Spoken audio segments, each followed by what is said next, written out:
பூஜை பாத்திரமெல்லாம் வாஷ் பண்ணி 15 டேஸ் ஆகிடுச்சு. இன்றைக்கி வந்து இந்த வேலையில் இறங்கியாச்சு. எனக்கு மட்டும் இந்த காமாட்சி அம்மா விளக்கில் ஏன் க்ரீன் கலரில் ஆகுதுன்னு தெரில. மேபி ஆயில் ப்ராப்ளமாக இருக்கலாம். சேஞ்ச் பண்ணி பார்ப்போம் என்ன நடக்குதுன்னுட்டு.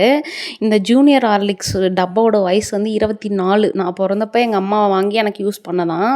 இப்போ நான் யூஸ் பண்ணிகிட்ருக்கேன். இந்த பூஜை பாத்திரமெல்லாம் வாஷ் பண்ணால் இப்படி தான் சிங்க் வந்து ரொம்ப அழகாயிடும். டிஃபனுக்கு அரிசியெல்லாம் ஊற வச்சுட்டு அப்புறம் இந்த சிங்க்கை க்ளீன் பண்ணதுக்கப்புறம் தான் கொஞ்சம் மனசு திருப்தியாக இருந்துச்சு. இன்றைக்கி வந்து பூ அங்கே பஸ் ஸ்டாண்ட் போகணுமே அப்படின்னு சொல்லி யோசிச்சுட்டு இருந்தேன். நல்ல வேலை இன்றைக்கி வீட்டு பக்கத்துலேயே பூக்கார் வந்தாங்க.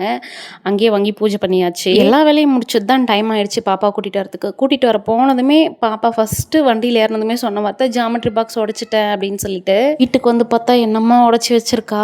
இந்த மலைக்கும் அதே மாதிரி என்ன ஆச்சுன்னு தெரியல.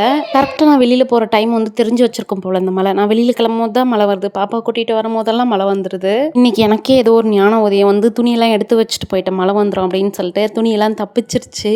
போயிட்டு வந்தது தான் எங்களோட ஃபேவரட் ஷோ ஜெய் ஜெகநாத் போட்டு பார்த்துட்டு இருந்தோம். இப்போல்லாம் சரியாக இந்த ஷோ வர்றதே இல்லை. இன்றைக்கி தான் வந்திருக்கு. ஸோ 2 பேரும் உட்காந்து ஜாலியாக பார்த்துட்டு இருந்தோம். நெக்ஸ்ட் வீடியோவில் பார்க்கலாம்.